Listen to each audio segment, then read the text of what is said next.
Soyez les bienvenus. Mais avant de commencer, n'oubliez pas de vous abonner et d'appuyer sur la cloche de notification pour ne rater aucune de nos prochaines vidéos. Grandes dames, dépensant des milliards, faisant des courses aux Champs-Élysées, surtout en Angleterre, dans les plus grandes boutiques de luxe, des milliards en veux-tu, et surtout des honneurs partout. Mais aujourd'hui, Sylvia se bat pour retrouver la liberté. Elle se bat pour au moins sortir de cet enfer où elle se trouve actuellement dans la MAF. La MAF, c'est la maison d'arrêt au Gabon, maison d'arrêt des femmes. Sylvia Bongo y a été conduite d'abord le 13 octobre 2023, après qu'elle ait été inculpée pour détournement, blanchiment d'argent, faux et usage de faux, concussion et tout ça. Elle était confiante parce que ses avocats lui faisaient comprendre que cette détention ne devait durer que 10 jours. Effectivement, après 10 jours, les avocats devaient aller plaider auprès du juge des libertés, du tribunal spécial. Ce qui a été fait, Sylvia a été conduite devant la justice et une fois de plus, ses avocats n'avaient aucun argument pour pouvoir sauver leur cliente. Sylvia est donc retournée en prison pour une durée indéterminée où elle est en train de lire l'heure. Seulement, pendant son audition, Sylvia a encore tenu le même comportement que lorsque déjà, après avoir été auditionnée devant la cruche Lianga, eh bien Sylvia Bongo a une fois de plus renié son nom d'épouse de chef d'État ou d'ancien chef d'État. Sylvia Bongo insiste, persiste, qu'elle ne s'appelle pas Sylvia Bongo, qu'elle ne s'est jamais appelée comme ça et qu'aucun document ne le prouve.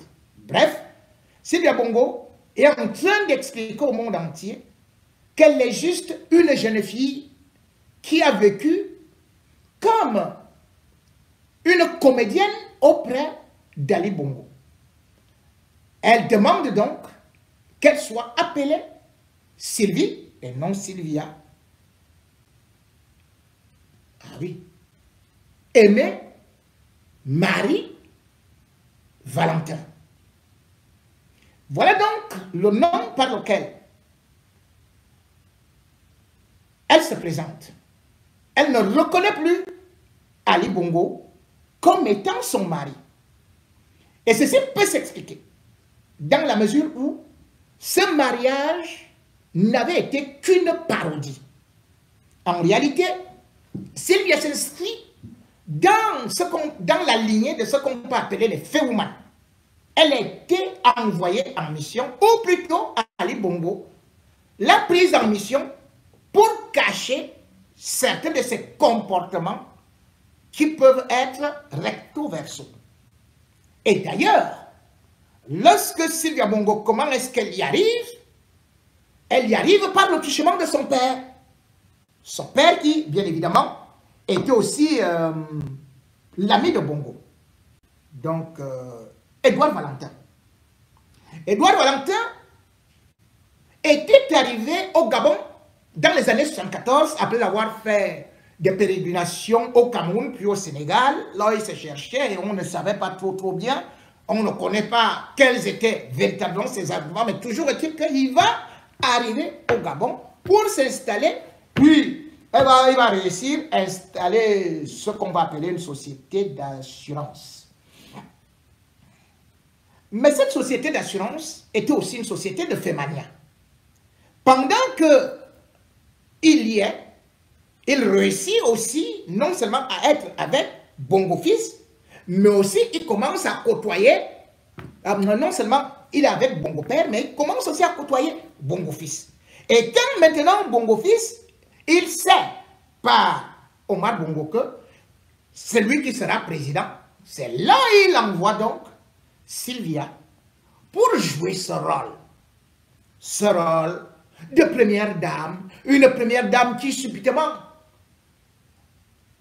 bien que mariée en 89, on ne la voyait pas avec des enfants. Mais dans les années 2000, c'est là où ils vont reconnaître 3 enfants, dont Noureddin. Noureddin n'a donc jamais été l'enfant du lit d'Ali et de Sylvia. Encore faut-il savoir s'ils allaient même au lit.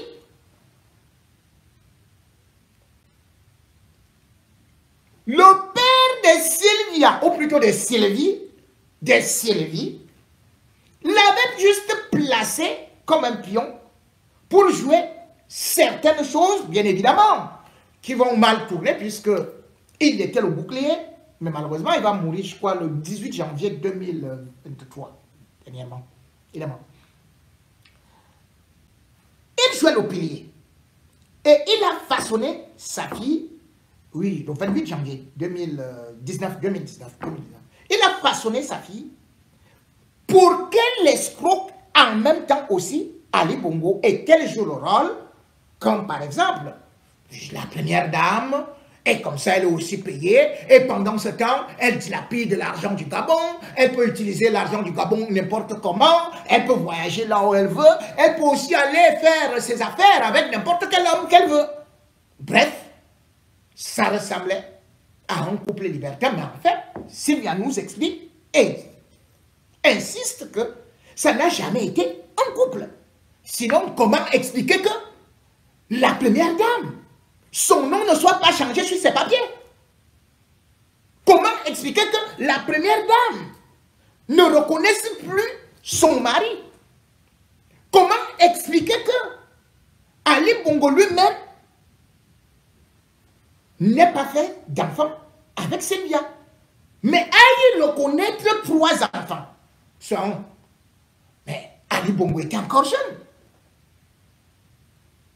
Et même les noms de ces enfants-là sont quand même un peu bizarres, les Gilal, Hilal, les machins et tout ça.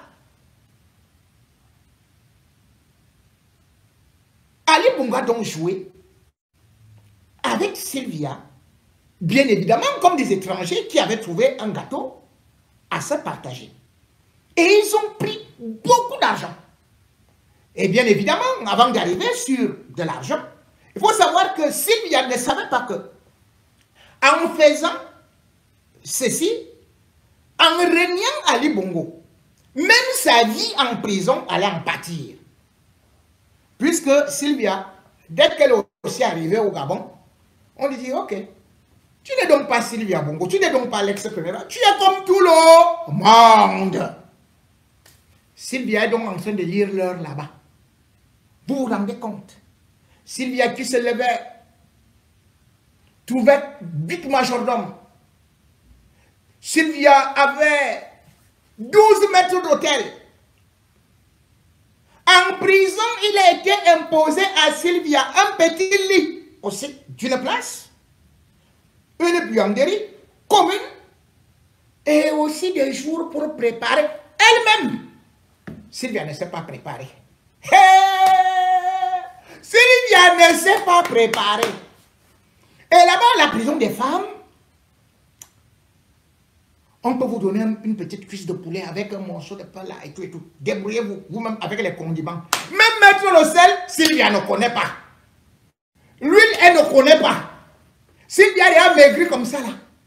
Elle attend qu'on vienne de lui dire, oh, est-ce qu'on peut venir me donner la nourriture? Est-ce que je peux mourir de faim? Elle est devenue... Vous savez comment la cruche à Lianga est sortie de là, non? Maigre comme un clou, comme un spaghetti.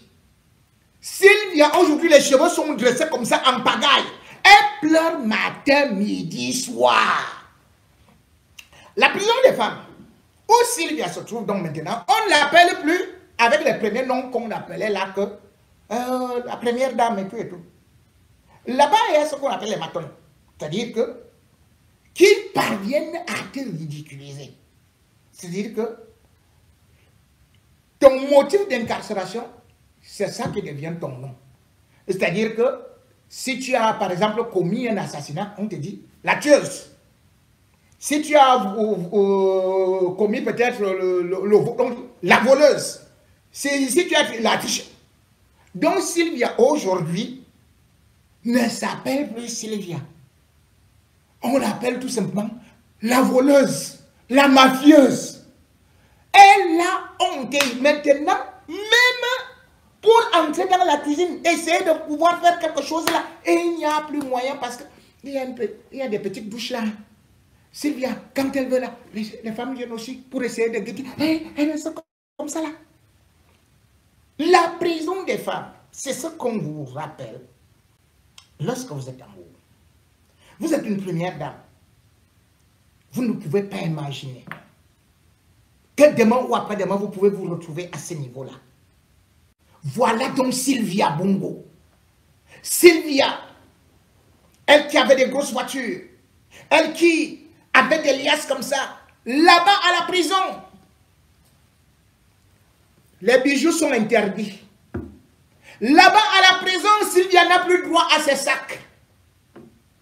Là-bas à la prison, on a enlevé tous les bagues qu'elle avait là. Sylvia en prison, maintenant obéit aux ordres d'un autre chef ou d'un autre cheftaine qui est là, qui lui donne des injonctions. Quand son tour arrive aussi, on lui dit dépêche-toi, et tout et tout. Et à la prison là-bas, ça ne blague pas. Elle n'a pas de téléphone. Pourquoi? Parce que les fouilles à la prison des femmes sont régulières. Il faut savoir que la prison des femmes ne vient que d'être, c'est un pavillon de la prison même de Libreville. La prison de Libreville a été conçue en 1956, c'était pour 300 personnes. Mais aujourd'hui, Ali Bongo a tellement mis des gens en prison, exactement comme fait Paul Biya, que cet endroit regorge aujourd'hui d'au moins 2000 prisonniers. Sans pour autant oublier que le côté des femmes, par exemple, ça a plus de 100 et poussières de femmes. Donc, là-bas, tu n'as pas la véritable intimité. De toutes les façons, tu n'es plus rien. En prison, Sylvia n'est plus rien. Puisqu'elle-même, elle est partie nier Ali Bongo. Et Ali Bongo, lui aussi, dit déjà qu'il ne connaît pas qu'il a eu une femme. Lui aussi ne vient pas. Et de toutes les façons, comment un chef d'État viendra? Est-ce qu'il se rappelle même? Et comment un chef d'État peut aller rendre visite à une femme bandite qui était en train d'imiter sa signature? Puisqu'on fait déjà comprendre à Ali Bongo là où il était, tout ce qu'il avait signé. Et d'ailleurs, c'est Sylvia qui a même bénéficié de son argent. Pendant tout le temps que Ali Bongo a été malade, qui bénéficiait de son argent? Bien évidemment, Sylvia. Sans pour autant oublier que si Ali Bongo a aussi une caisse noire, que Sylvia a complètement vidée. Vous voyez ça? Voilà, c'est tout pour cette vidéo. Si elle vous a plu, n'oubliez pas de mettre un like et de vous abonner si ce n'est pas encore fait. Sur ce, merci et à très bientôt.